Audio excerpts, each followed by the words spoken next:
শ্ৰুতি। এদিন শ্ৰুতিৰ প্ৰেমত পৰিছিলোঁ। নিসংগতাক সহ্য কৰিব নোৱাৰি কল্পনাৰ পৃথিৱীখনৰ আশ্ৰয় লৈছিলোঁ। তাতে মোৰ প্ৰিয়তমা আছিল শ্ৰুতি। আচলতে শ্ৰুতিক ভাল পাবলৈ শিকোৱা হৈছিল। শ্ৰুতিৰ সৈতে মনৰ কথাবোৰ ভগাই ল'বলৈ এখন হৃদয় উপহাৰ পাইছিল। সেয়াই আছিল মোৰ জীৱনৰ প্ৰথম প্ৰণয়। তাতেই সৃষ্টি হৈছিল এটি বিশেষ অনুভৱ। কাৰোবাৰ লেখনি পঢ়িও প্ৰেমত পৰিব পাৰেনে? কাৰোবাৰ গল্প প্ৰবন্ধ পঢ়ি সেইজনৰ ব্যক্তিত্বক অন্তৰত অনুভৱ কৰি সেইজনৰ প্ৰতি এক আচহুৱা ভাৱ জাগ্ৰত হ'ব পাৰে জানো?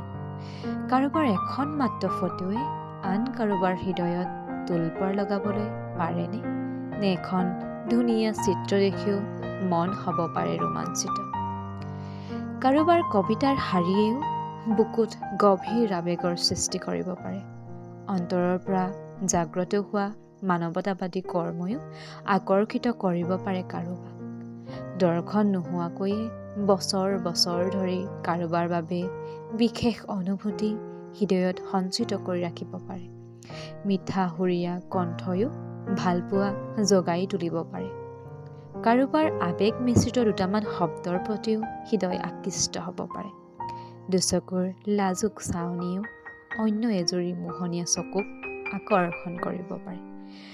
আসক্ত হ'ব পাৰে কাৰোবাৰ সযত্নত। প্ৰেম এনেকুৱাই, য'ত অনুভূতিও ভাল লাগি যায়, য'ত আৱৰণ খুলি হৃদয় জোৰে। কিন্তু সেই বিশেষজন হেৰাই গৈছিল ব্যস্ততাৰ অজুহাতত। এদিন পাহৰি পেলাইছিল মোৰ অস্তিত্ব।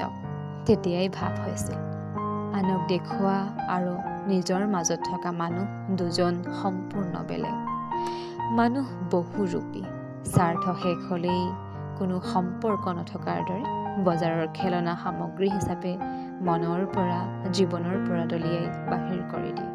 হয়তো আমি বিচাৰিলেও নেপাওঁ সেই মানুহজন, যাক দেখি বুজি আমি প্ৰেমত পৰিছিলোঁ।